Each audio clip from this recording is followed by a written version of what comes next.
मैं बताऊं आपसे कि अगर भारतीय जनता पार्टी अगर पवई विधानसभा के क्षेत्र के किसी लोग को, किसी भी व्यक्ति को अगर टिकट देती है तो व्यक्ति निश्चित ही जीतेगा और विधायक बनेगा, क्योंकि क्षेत्र की मांग कई वर्षों की ये मांग है।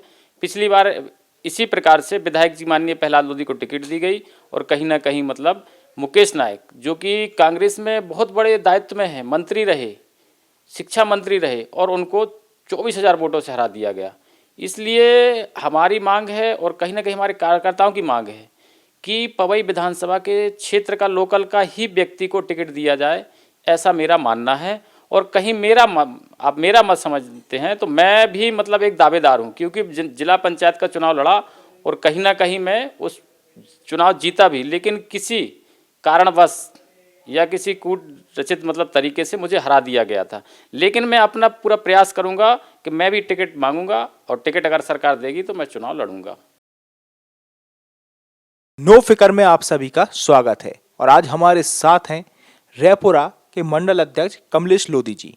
आज हम इनसे जानेंगे इनके सफर के साथ साथ रैपुरा क्षेत्र के विषय में और पवई विधानसभा में आगामी होने वाले चुनाव की दस्तक के विषय में। सर, हमारे कार्यक्रम में आपका स्वागत है। बहुत बहुत धन्यवाद। आपसे जानना चाहेंगे कि आपका जो राजनीतिक सफर रहा, जो आपके राजनीतिक सफर की शुरुआत हुई वो कैसे हुई? एक व्यापारी भी हैं आप, किसान भी हैं, तो राजनीति में कैसे आना हुआ आपका? मैं एक सामान्य परिवार से हूँ और गांव से हूँ। चूँकि मतलब ये हमारा तिगड्डा है, तो पहले किसानी थी, हमारे बाप दादा यहाँ तिगड्डे में आके बस गए, तो धीरे धीरे यहाँ डेवलप हो गया। डेवलप होने से मतलब क्या है, मैं एक छोटी सी जूते की दुकान खोल लिया। जूते की दुकान खोलने से मेरा मतलब जान पहचान क्षेत्र में बढ़ा। जान पहचान क्षेत्र में बढ़ने के कारण मैं धीरे धीरे लोगों के साथ में उठना बैठना और लोगों से जुड़ना चालू हो गया। तो इस मतलब और फिर भाजपा से जुड़ गया मैं। भाजपा से जुड़ने के बाद मैं छोटे रूप में कार्यकर्ता में काम करता रहा, पार्टी का मतलब एक सिपाही के तौर पर मैं काम करता रहा, पूरी मतलब दृढ़ संकल्प के साथ। तो पार्टी ने मुझे फिर एक बड़ा दायित्व दिया मंडल अध्यक्ष का। मैं इस प्रकार से मंडल अध्यक्ष बना।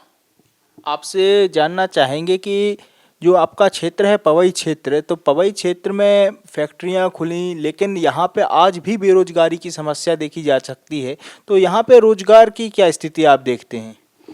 पवई विधानसभा में देखिए मतलब कृषि से ज़्यादा मतलब संभावना लोगों कृषि पर ज़्यादा आधारित हैं, लेकिन वास्तविकता ये देखा गया है कि फैक्ट्री तो खुली और पवई विधानसभा में खुली, लेकिन लोगों को रोज़गार नहीं मिला।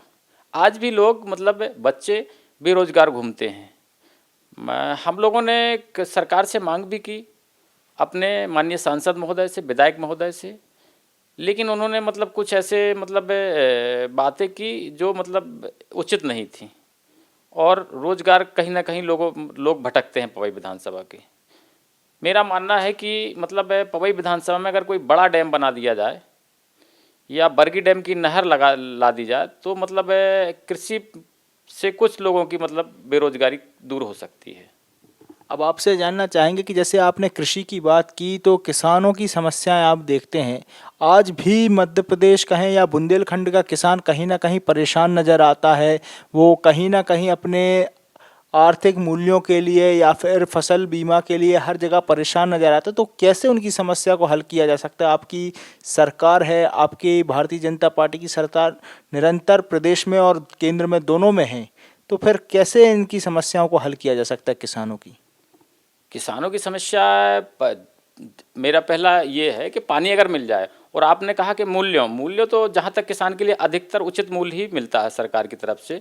जैसे सरकार की तरफ से सरकारी खरीदी जो खुलती है ना, उसमें कहीं ना कहीं किसानों को उचित दाम दिए जाते हैं। इस तरह से किसानों के लिए कोई दाम की मतलब कोई ज़्यादा या मूल्य की कोई ज़्यादा कीमत उचित नहीं है। सरकार मतलब किसानों को उचित मूल्य मिलता है किसानों के लिए, ये सब मेरा मानना है। और सरकार भी मतलब अधिकतर कोशिश करती है, और मैंने देखा भी, क्योंकि मैं किसान हूँ, कि मतलब सरकार ने कहीं ना कहीं प्रयास किया है कि किसानों को कहीं उचित दाम मिले। और हमारे यहाँ खाद आदि जैसी समस्याएं भी कम होती हैं, खासकर हमारे पवई विधानसभा में किसानों के लिए खाद की पूर्ति हो जाती है।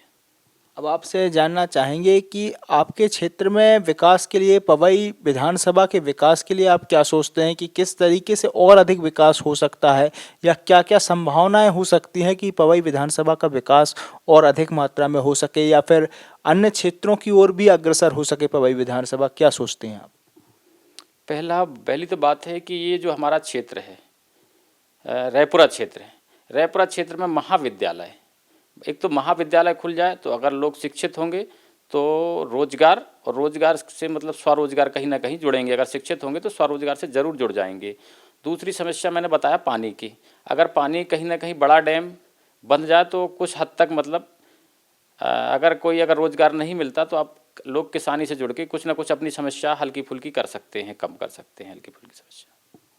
अब आपसे अंतिम प्रश्न कि 2023 के चुनाव के लिए आप क्या एजेंडा देखते हैं कि कौन चेहरा हो सकता है भारतीय जनता पार्टी का जो पवई विधानसभा में चेहरा बन के सामने आ सकता है, पवई विधानसभा में भारतीय जनता पार्टी का नेतृत्व कर सकता है? और इसके साथ साथ एक प्रश्न और भी बनता है, तो क्या कमलेश जी भी भारतीय जनता पार्टी का चेहरा हो सकते हैं? मैं बताऊं आपसे कि अगर भारतीय जनता पार्टी अगर पवई विधानसभा के क्षेत्र के किसी लोग को, किसी भी व्यक्ति को अगर टिकट देती है तो व्यक्ति निश्चित ही जीतेगा और विधायक बनेगा, क्योंकि क्षेत्र की मांग कई वर्षों की ये मांग है। पिछली बार इसी प्रकार से विधायक जी माननीय प्रहलाद लोधी को टिकट दी गई और कहीं ना कहीं मतलब मुकेश नायक जो कि कांग्रेस में बहुत बड़े दायित्व में है, मंत्री रहे, शिक्षा मंत्री रहे, और उनको 24,000 वोटों से हरा दिया गया। इसलिए हमारी मांग है और कहीं ना कहीं हमारे कार्यकर्ताओं की मांग है कि पवई विधानसभा के क्षेत्र का लोकल का ही व्यक्ति को टिकट दिया जाए, ऐसा मेरा मानना है। और कहीं आप मेरा मत समझते हैं तो मैं भी मतलब एक दावेदार हूं, क्योंकि जिला पंचायत का चुनाव लड़ा और कहीं ना कहीं मैं उस चुनाव जीता भी, लेकिन किसी कारणवश या किसी कूट रचित मतलब तरीके से मुझे हरा दिया गया था। लेकिन मैं अपना पूरा प्रयास करूंगा कि मैं भी टिकट मांगूंगा, और टिकट अगर सरकार देगी तो मैं चुनाव लड़ूंगा। आपने जैसे कि जिला पंचायत चुनाव की बात की और उसमें हुए आपके साथ राजनीति की बात की, तो उसके बारे में भी जनता को आप बताएं कि क्या हुआ, वो ऐसा क्या कार्य रहा कि आपको चुनाव में पीछे हटना पड़ा या आपको हरा दिया गया? क्या कारण रहा है ऐसा? मैं अपनी बात को लेकर पूरे क्षेत्र में और सभी को सोशल मीडिया के माध्यम से, जो आज भी मेरे पास पावती रखी हुई है पीठा सिंह की, मैं आज भी अपने पास पूरी पावती रखा हूँ। और अगर कोई ऐसा मौका मिलता है तो मैं ज़रूर मतलब अभी भी क्षेत्र में जाता हूँ, फिर ऊपर मतलब मंचासीन से मंच द्वारा मैं अपनी बात ज़रूर रखूँगा।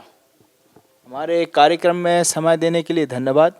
हमारे साथ थे कमलेश लोधी जी, जो कि रायपुरा मंडल अध्यक्ष हैं, और इन्होंने साफ साफ तौर पर कहा कि पवई विधानसभा में लोकल व्यक्ति को, अगर लोकल प्रत्याशी को ही टिकट दी जाती है तो ही भारतीय जनता पार्टी आगे बढ़ सकती है।